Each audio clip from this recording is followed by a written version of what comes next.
Hello sobat semua, welcome to Anime Class Update, channel yang akan membahas seputar anime serta rekomendasi anime yang pastinya keren abis. Pada video kali ini, admin akan membahas mengenai 5 rekomendasi anime dengan karakter utama yang overpower.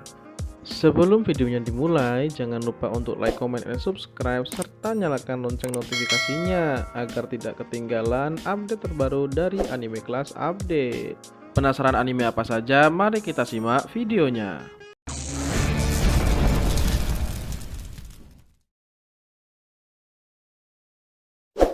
Nurarihyon no Mago. Anime ini mengisahkan tentang Nurarikuo, seorang bocah SMP sekaligus manusia seperempat yokai atau siluman. Ya, betul sekali, hanya seperempatnya saja. Keturunan dari sang ayah yang setengah siluman dan kakeknya yang siluman seutuhnya. Nurarikuo akan dinobatkan sebagai pemimpin ketiga dari klan Nura, salah satu klan siluman terbesar dan terkuat saat Rikuo berumur 13 tahun. Rikuo tidak menginginkan hal tersebut. Rikuo hanya ingin hidup normal seperti manusia biasa dan menolak untuk menjadi penerus Nurarihyon. Namun ketika temannya dalam masalah, apalagi malam hari, Rikuo akan berubah menjadi yokai atau siluman dengan kekuatan yang luar biasa. Dan ketika menjadi yokai, Rikuo menginginkan kursi pemimpin ketiga klan Nurarihyon dan mengumpulkan Hyakkyaku parade 100 silumannya sendiri. Mob Psycho 100 menceritakan tentang seorang anak bernama Kageyama Shigeo, murid SMP garam dan seorang esper. Suatu kemampuan untuk mengendalikan benda-benda di sekitarnya, menghancurkannya bahkan bisa menghilangkan arwah yang bergentayangan. Meskipun Kageyama memiliki kemampuan tersebut, tapi dia diremehkan oleh teman-temannya karena berwajah pas-pasan serta fisiknya yang lemah.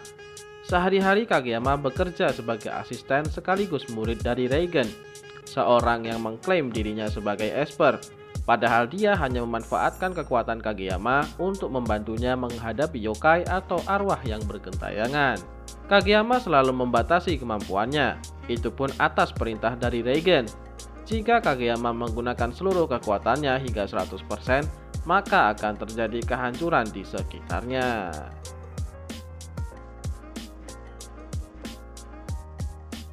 Noragami berkisah tentang seorang dewa panggilan bernama Yato. Yato adalah seorang dewa yang tidak terkenal dan melakukan pekerjaan menolong orang demi mengumpulkan imbalan untuk mewujudkan cita-citanya membangun kuilnya sendiri sambil membasmi para ayakashi, sejenis kumpulan roh jahat yang mengganggu manusia.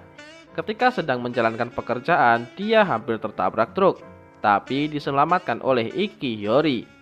Karena kejadian itu, roh Hiyori mudah terlepas dari tubuhnya sewaktu-waktu dan menjadikannya setengah ayakashi. Hiyori yang ingin tubuhnya kembali seperti semula memohon kepada Yato setelah mengetahui dia adalah dewa. Tapi Yato sendiri sebenarnya tidak mengetahui cara mengembalikan tubuh Hiyori seperti semula dan terus berbelit. Sehingga Hiyori mau tidak mau sering terlibat dengan urusan Yato dalam usahanya meminta Yato mengembalikan tubuhnya seperti semula, termasuk mencarikan Yato sebuah regalia atau senjata suci untuk membasmi ayakashi.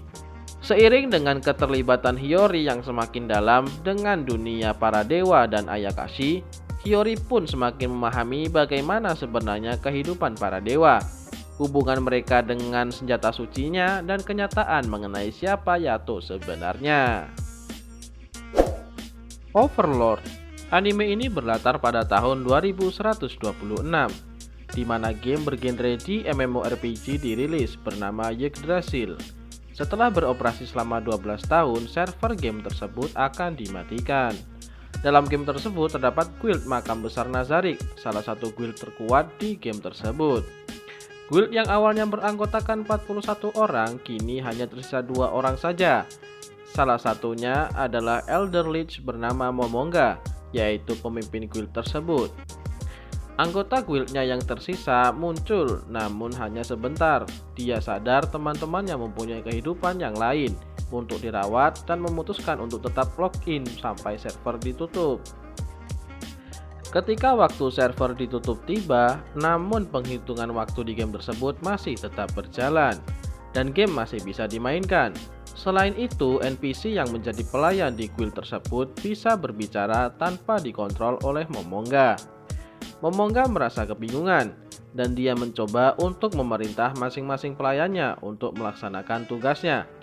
Ketika Momonga menyuruh Albedo, salah satu pelayannya, untuk mendekat, ternyata Momonga bisa mencium aroma Albedo, padahal fitur ini belum ada di Yggdrasil sebelumnya.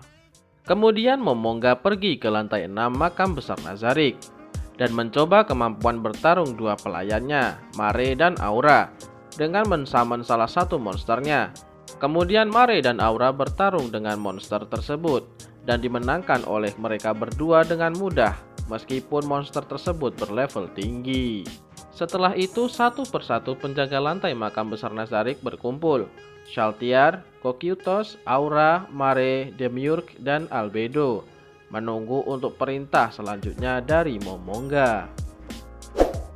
Nanatsu no Taizai bercerita di dunia yang mirip dengan abad pertengahan Eropa. Ada sebuah wilayah bernama Britania. Di sana terdapat para kesatria suci dari Britania yang dihormati karena mempunyai kekuatan sihir yang sangat kuat untuk melindungi wilayah Britania dan kerajaannya. Namun terjadi sebuah hal yang tidak terduga. Beberapa kesatria dari kerajaan Lyonesse melakukan pengkhianatan terhadap rekannya sendiri dengan upaya untuk menggulingkan penguasa Lyonesse. Upaya penyerangan tersebut dapat ditahan oleh para kesatria suci dari kerajaan Lyonesse.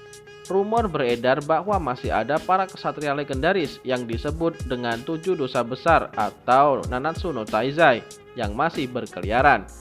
10 tahun kemudian, para kesatria suci yang dulu melindungi kerajaan Lyonesse melakukan kudeta dan menjadi penguasa baru di kerajaan Lyonesse. Mengetahui rumor bahwa para kesatria legendaris masih berkeliaran, Elizabeth yang merupakan putri ketiga kerajaan Lyonesse berupaya mencari mereka dengan tujuan untuk membantu mengembalikan kerajaan Lyonesse seperti semula. Sekian video kali ini, jangan lupa untuk like, comment, and subscribe, serta nyalakan lonceng notifikasinya. Bagi teman-teman yang ingin request anime yang akan dibahas di channel ini, silahkan komen di bawah ya.